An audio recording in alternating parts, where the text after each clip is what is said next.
Ah, okay, ayan na. Bagamat na puputo lang ang pagsishare natin, magtatanong-tanong lang po tayo dito kay Madam. Kung sino man po ang pwede makausap natin. Nandito pa rin po tayo sa David, David. Ayan, papakita po uli muna natin. Hindi pa po tayo umaalis, Nandito pa rin po tayo sa may David Egg Delivery. Okay? Ayan. Makikita po ninyo, malaki po ito. Ayan. Tingnan natin kung nandiyan si Sir.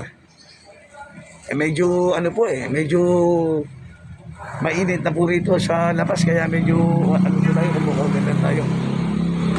Ayan. Nak, sandali lang, tanong lang ako sa iyo. Ano po muna pangalan mo, Nak? Ako si Ronnie Bronyosa. Ronnie Bronyosa.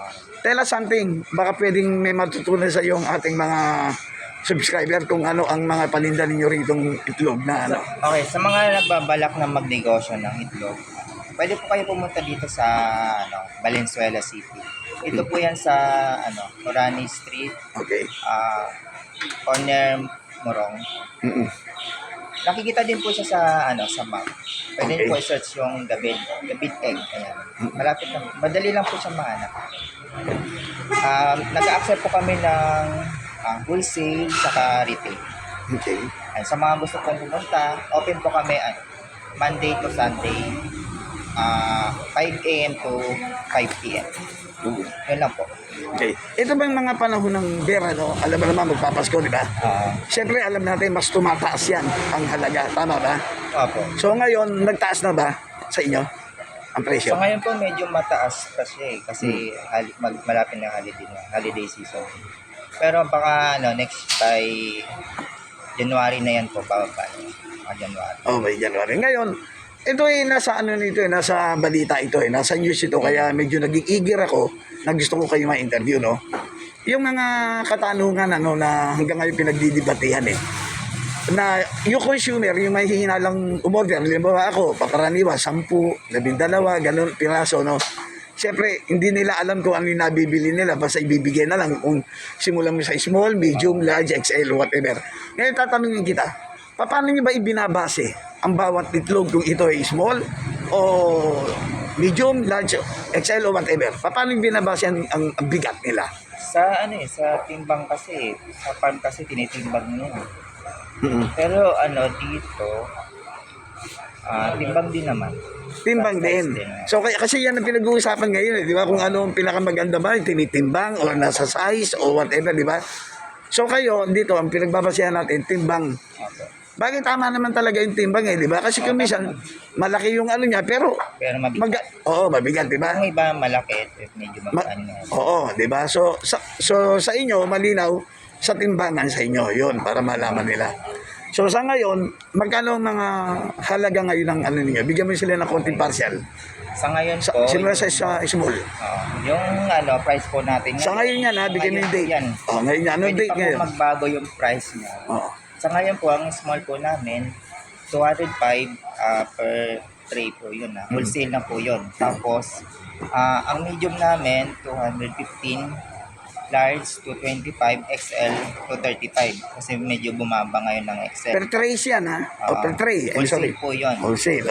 Ang jumbo po natin is 255.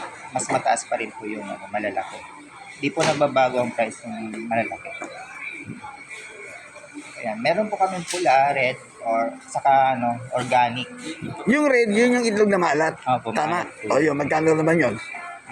Po siya? So ngayon? 385. 385. Okay. So ano pa? Organic po, meron kami yung brown. Okay. 215 po ang medium. Ang large po namin, 225. Ayun lang po. So, ang halaga niyan, good for 1 week? O depende o ano?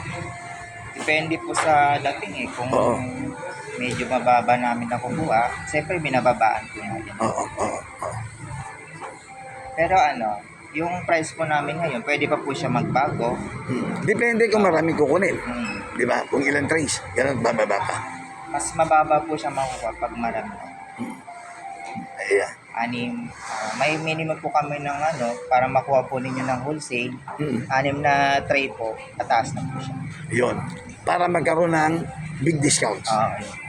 Kailan pa naitayo ito? If you don't mind. Hindi ko na matanda. Approximate mo mga ilang taon na bago ka nakapagtrabaho rito? May 10 taon na ba to? Paano? Dati pa po doon sa kabila kasi yung namin. So dati na kayong may pwesto, lumipat lang dito. Lumipat lang. Kasi medyo maliit lang po kasi. So probably meron ng 1 dekada to?